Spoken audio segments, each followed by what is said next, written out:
6 თვის შემდეგ, რაც აშშ-მ და ისრაელმა ერთობლივი ომი დაიწყეს ირანის რეჟიმის წინააღმდეგ, გადამწყვეტი შედეგი კვლავ მიუღწეველია. საჯამოდ, რა თქმა უნდა, ირანის სამხედრო ინფრასტრუქტურა და ეკონომიკა სერიოზულად დაზიანდა. რეჟიმი არ ჩამოიშალა. თეირანს კვლავ აქვს სარაკეტო შესაძლებლობები. სრუტეების ფორმულა არეულობაა.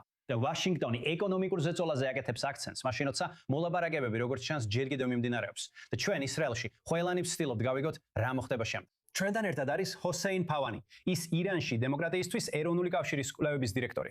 მადლობთ რომ ჩვენთან ხართ. ნახეთ, უკვე 6 თვე გავიდა, ძნელია დაიჯერო, რაც ეს ყველაფერი დაიწყო. სულ მცირე ამ ეტაპზე.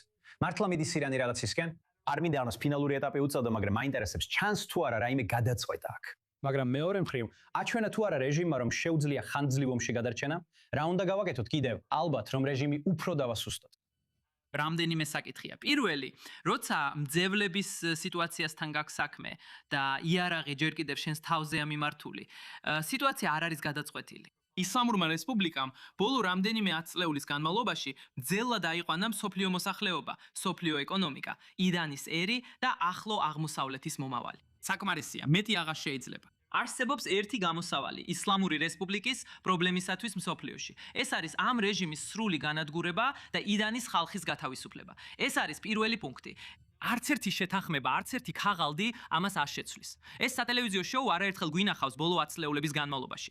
ამერიკელები ისლამური რესპუბლიკის ოფიციალურ პირებთან მოლაპარაკებაზე ხდებიან და ფიქრობენ, რომ ტერორისტის მოთვინიერება შეიძლება. ტერორისტის მოთვინიერება შეუძლებელია.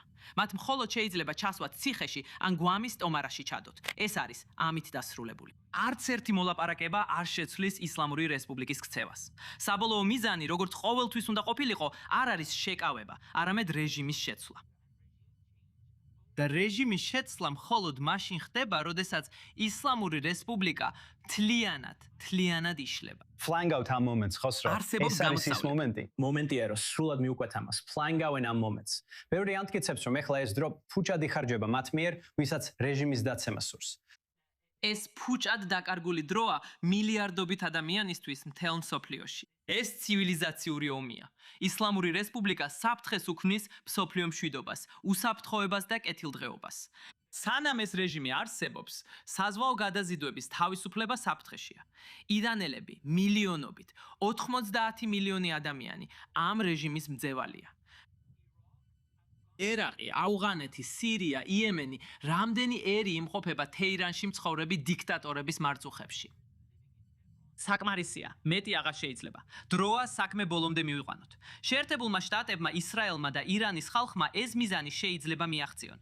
მაგრამ ამ მიზნის მისაღწევად პირველ რიგში საჭიროა მსოფლიო მასშტაბით კონსენსუსის შექმნა, რომ ეს ომი, ეს კონფლიქტი ჩვენზე იზე იყო თავსმოხვეული. ეს ომი ჩვენ არ დაგვიწყია. ისლამურმა რესპუბლიკამ ეს ომი თავისი დაარსებისთანავე 5 წლეულის წინ გამოაცხადა. ჩვენ ვასრულებთ მას. მეორე, ისლამური რესპუბლიკის ლიდერების მიზანმიმართული ლიკვიდაცია. ამ რეჟიმის სტრუქტურაში ჯერ კიდევ მრავალი მოქმედი პირია, რომლებიც სუნთქავენ.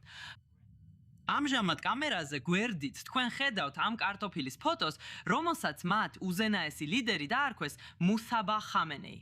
ის ადამიანი უმნიშვნელოა, მაგრამ არიან კაცები, როგორიცაა ხალი ღალიბაფი, ზარიფი, ჰასან რუხანი, ხათამი, დაასახელეთ ისინი, მოკალით ისინი, გააქრეთ ისინი, გაუქმეთ რეჟიმი, გაუქმეთ მთელი ეს სისტემა და შემდეგ მისცეთ ირანის ხალხს შესაძლებლობა დაასრულოს. დაასრულოს საქმე და რეჟიმის შეიარაღებულ ძალებს, რომლებიც ჩაგვრას ემსახურებიან. ალბათ მათი ცხოვრება დასრულდება თუ ეს მოლაპარაკებების ეტაპი ჩაიშლება. ასე რომ მათთვის ალბათ არსებობს სტიმული, რომ ეს ეტაპი ცოცხალი შეინარჩუნოთ. ნახეთ რა ხდება ქვეყნის შიგნით. იცით, თქვენ შეეხეთ იქ ცხოვრები 90-ოდე მილიონი ადამიანის მდგომარეობას. რამდენად მასშტაბური გახდა შიდა რეპრესიები? როგორ აღწერთ რეჟიმის მდგომარეობას ამჟამად? მიმდინარე წლის დაწყებიდან უკვე მინიმუმ 950 ადამიანი იქნა დასჯილი სიკვდილით. 950 უდანაშაულო ირანელი ჩამოახჩვეს. ყოველ დღე ვიღვიძებთ აზანის ხმაზე, რომელიც კიდევ ერთ სიკვდილს აუწყებს იმ ქვეყანაში. ხალხი იბრძვის იმისთვის, რომ საკვები და ელემენტარული საარსებო საშუალებები დედები და დები იბრძვიან იმისთვის, რომ თავიანთი შვილები უსაფრთხოდ იყვნენ, უსაფრთხოდ დააბრუნონ სახლში. როცა ისინი გარეთ გადიან, მათ ავიწროებენ, რადგან ჰიჯაბის კანონებს არ იცავენ. გახსოვთ რამდენიმე თვის წინ, როცა ისლამური რესპუბლიკის პროპაგანდისტები დასავლურ მედიაში ყველას ეუბნებოდნენ, რომ რეჟიმი თავს ართმევს. ყოფილი შარიათის კანონის დალაში ყოფნისას ირანში ქალებს ქუჩაში სცემენ იმის გამო, რომ შარიათის კანონს არ იცავენ. შეწყვიტეთ ამ ტყუილების დაჯერება. მიეცით ირანის ხალხს საშუალება დაასრულოს საქმე. ჩვენ ვართ ისინი, ვინც ადგილზე ვიბრძვით. ირანელები ამ ბრძოლას ბოლო 5-10 წლეულის განმავლობაში ებრძვიან.